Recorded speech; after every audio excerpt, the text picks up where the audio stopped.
This place is a playground for kids. They imagine they're in the Grand Canyon in America, or they come here to play cowboys and Indians. And then later on, they come here with their first loves. It's a secret garden for a whole generation of villagers. In the Eastern Pyrenees is a place like no other in France. Cliffs formed of clay and sand have been chiseled by the rain to create a fairy tale landscape, the Orgues in Île-sur-Tête. This incredible yellow rock formation dates back 5 million years.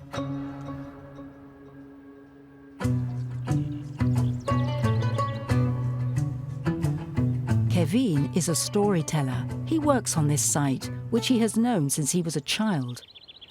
This is a cliff which gave the site its name, which means organ. When you look at it, since the vertical ridges formed by the runoff water are quite regular, they look like the pipes in an organ case, like the one in the church in Île-sur-Tête. And since the villagers don't know the term earth pillar, they saw this shape and named it the organ.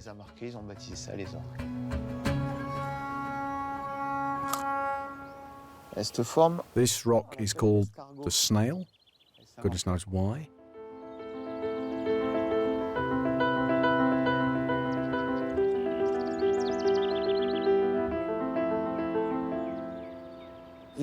Several million years ago, this was a hill. If you follow the line of the ridge, you can see the paleontological form of old.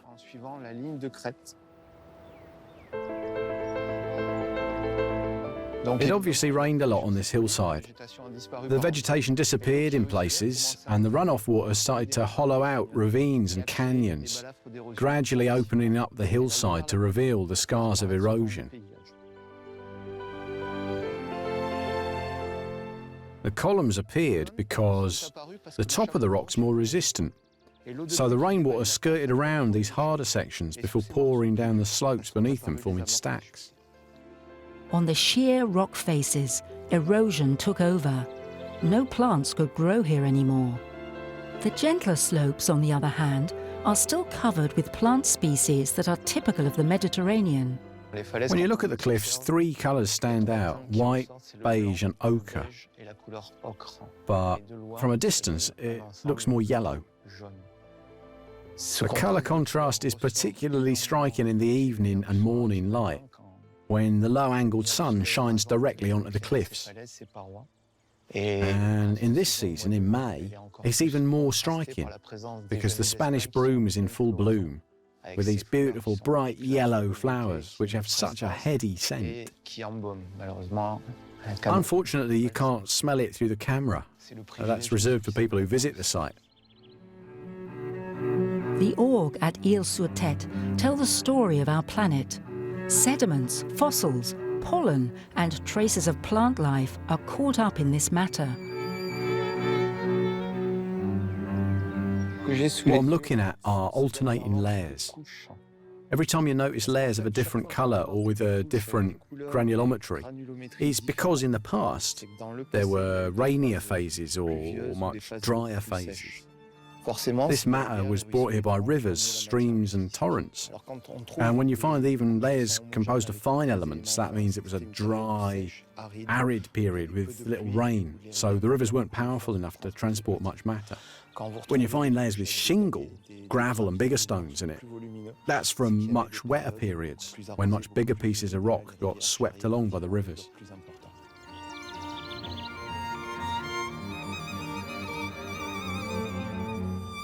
You can see all that here.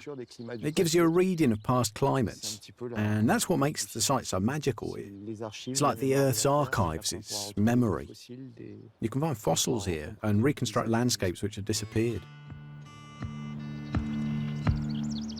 In the early 20th century, the Catalans called the site Els Terres, meaning dry, poor soil, and no one was particularly interested in this place.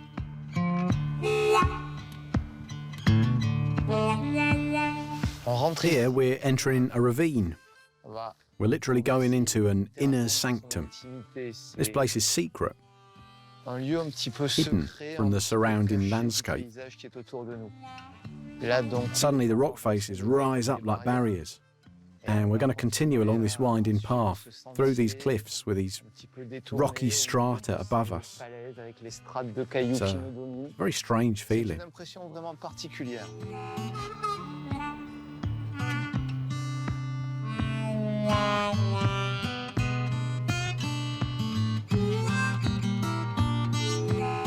This place is a playground for kids.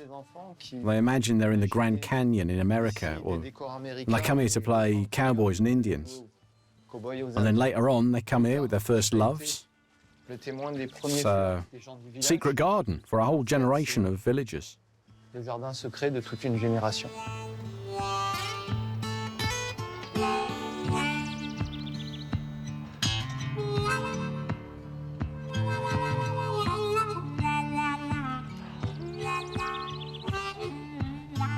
As a child, I used to come and sit on the ridge and look out over the sight beneath me. It was a magical place for me.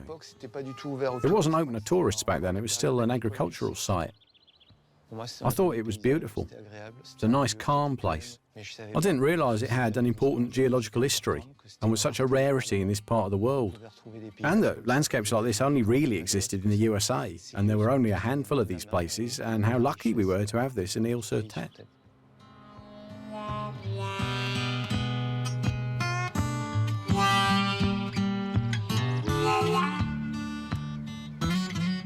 Nowadays, this natural site gets lots of visitors, but it is a fragile environment, and these sandcastle-like earth pillars are being washed away by the rain.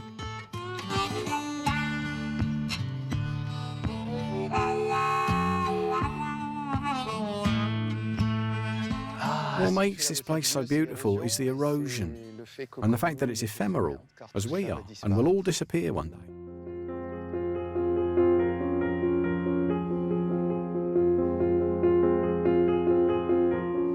The geology of the place is moving because it's on a human scale.